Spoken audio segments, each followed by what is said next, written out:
Hi, I am Loveth Iyonawan, and I'm here to tell you guys that you should go get my new EP. You should go get it. Best place to be. It's gonna affect your life. It's gonna bless you. It's gonna cause a shift from where you are to where you ought to be. So you can get it. You can get it from Boomplay. Download the app so that you can have access to every one of my songs. So how did Loveth get into music? I actually started singing since I was 6. Singing with my twin sister across meetings, conferences, and it's really been an amazing journey from that young age, blessing people with the gift that God has embedded in me. Actually, this year I decided to produce my music amongst the songs that I've been writing over the years.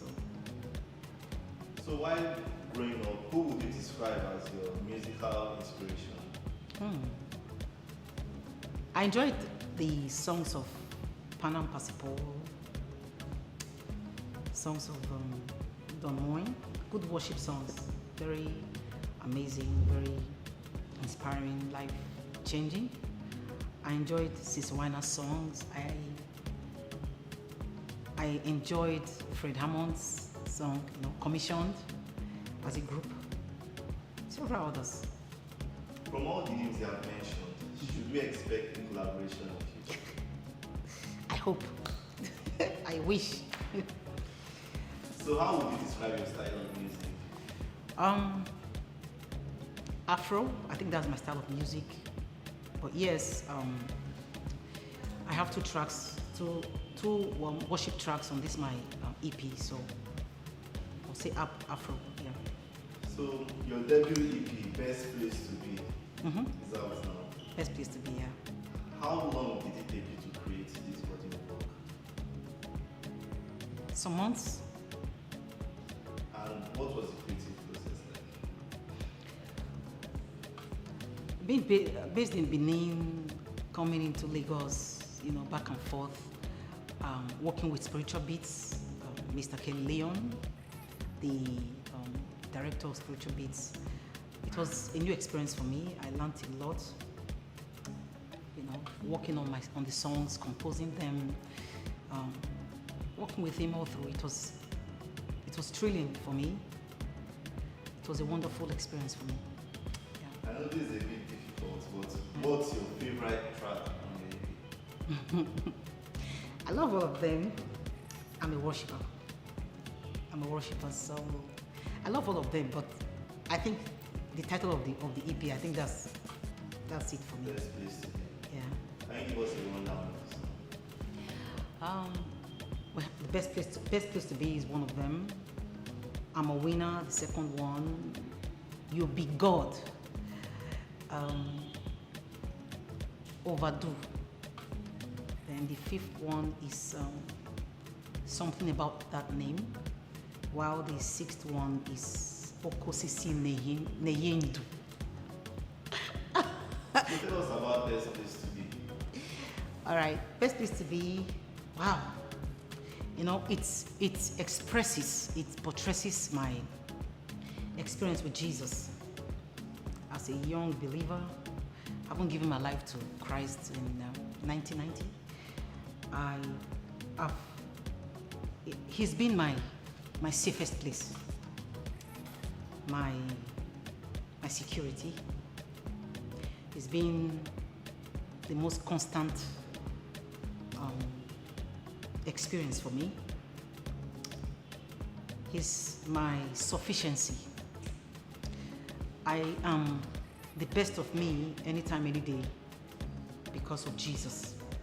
Paul said something. He said, "But by the grace of God, I am what I am." So I'll say, because of Jesus in me, I am what I am, and I'm becoming more of what He wants me to be. Yeah. So it's always a plus on the previous for me in Christ Jesus. That's what that song means to me. So what do you aim to achieve with this body of work?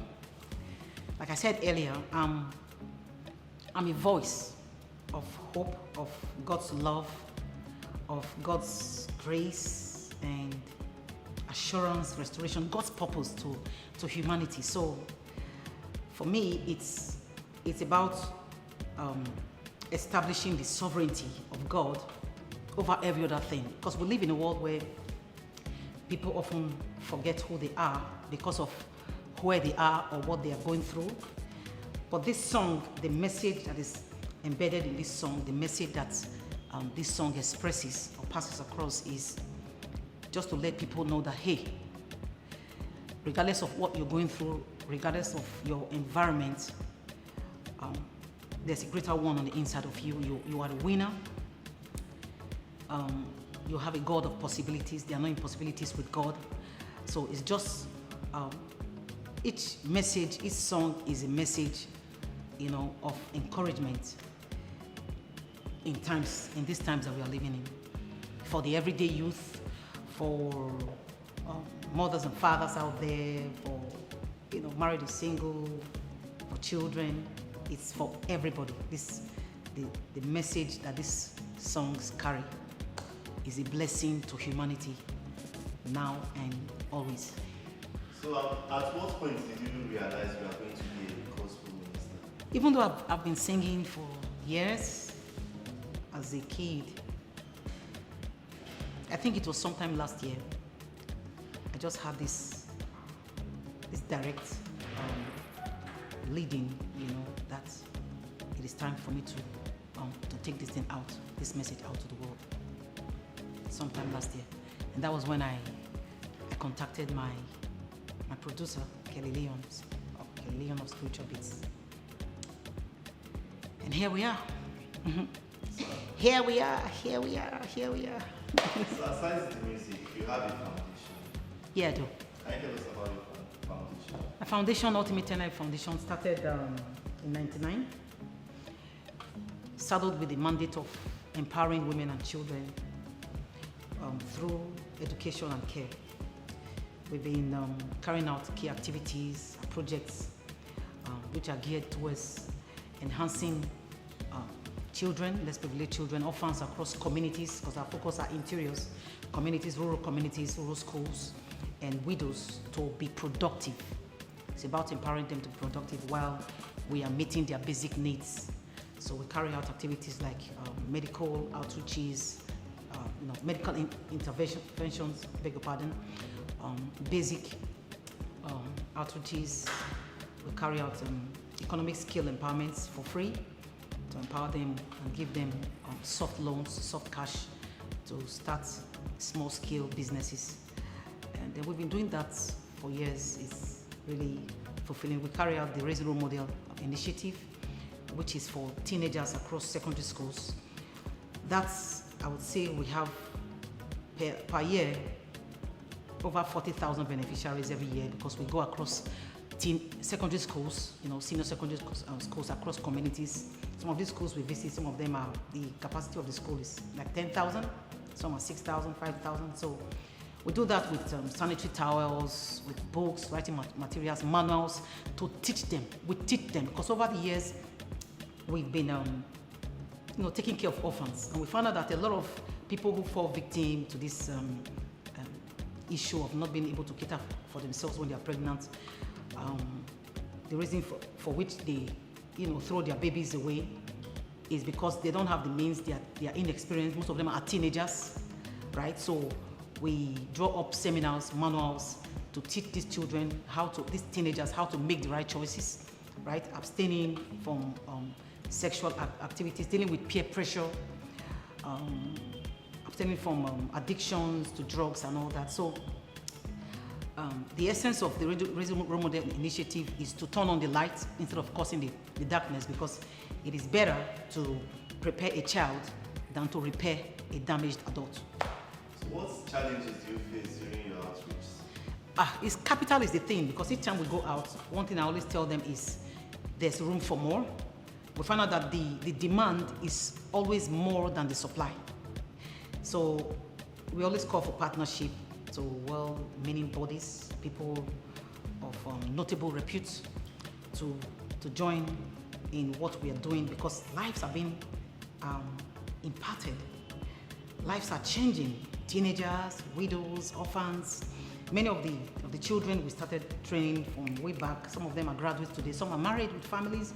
It's amazing. It's amazing, and I think it's something everyone and anyone can should key into. So capital, yeah, the resources, yeah. So you also write books. How do you manage your multiple careers? Yeah, I love writing. I'm an author. Where do I start from? Time management, I think, is something that we learn. However, I always walk around with my to-do list. For me, I jot down inspiration, words as they come. I was actually discussing this with someone some days ago. Like, sometimes I have to wake up like 3 a.m. at night, 2 a.m. at night, and I just find myself writing and typing as the inspiration come, as the words come. I write, and then maybe sometimes 2, 3, 4 hours, and then when I'm empty, let me put it like that, I close my tablet, and then I go back to bed. So it comes like that. I think this, for me, is just the ability to maneuver and delegate the things that I can delegate, because I can't be everywhere at all times. I can't be everything to everybody at all times. So what I do is I delegate certain things. Well, there are some things one cannot delegate, but that's where wisdom comes in. So talking about inspiration, how do you deal with writer's block? Come again, please. How do you deal with writer's block? Like, how, when you are less inspired, how do you overcome that? Has there ever been that time? Because virtually almost every day, thoughts always just pop into my mind, into my head. There's something that I just have to scribble down, something I just have to voice record quickly, maybe if I'm driving and I'm not opportune to write down anything. So I don't know if I've been through that, but yeah, I watch messages. When I watch messages, I notice that I'm triggered, especially visuals. Yeah, visuals for me is visuals. When I watch visual messages, I'm triggered. Something is stirred up within me, and I begin to write. So that's also one thing that triggers that. So what are your musical plans for the next 12 months?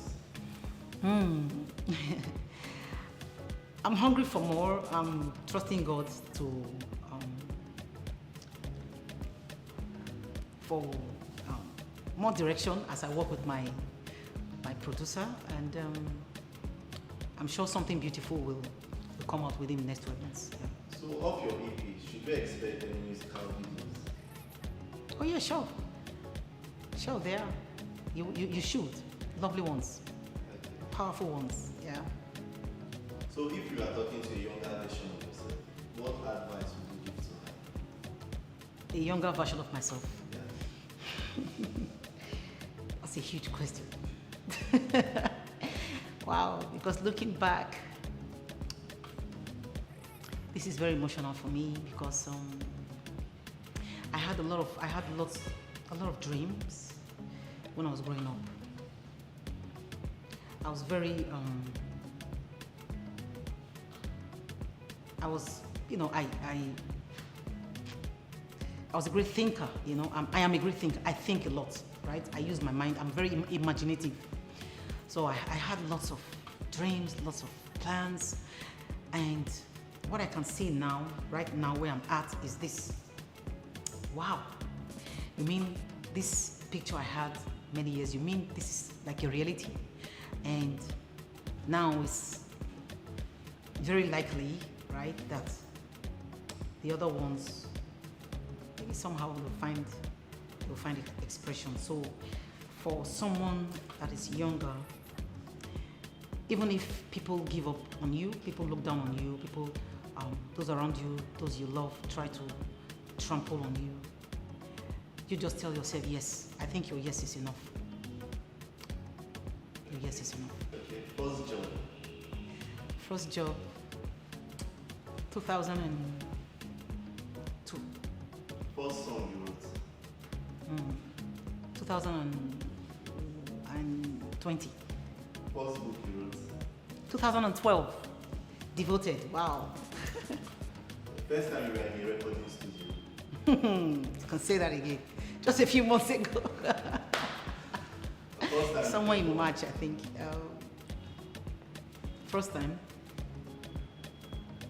Somewhere in March, yeah? This year. First thing you do when you get home. When I get home, I check on my little boy. I just want to make sure he's okay. Then I run into the kitchen to see if everyone is okay. They are well fed. And I freshen up. First thing you do when you wake up. When I wake up, I meditate. And then I pray. And then I write. Okay. 3 words to describe yourself. Myself? Oh Lord. That's something. Okay, I'm a courageous woman because of my faith in God, and I'm very compassionate, right? I'm very, very compassionate. I feel the pain of people, especially little children, right? When I'm into something, I'm into something for real. So I'm a very real person.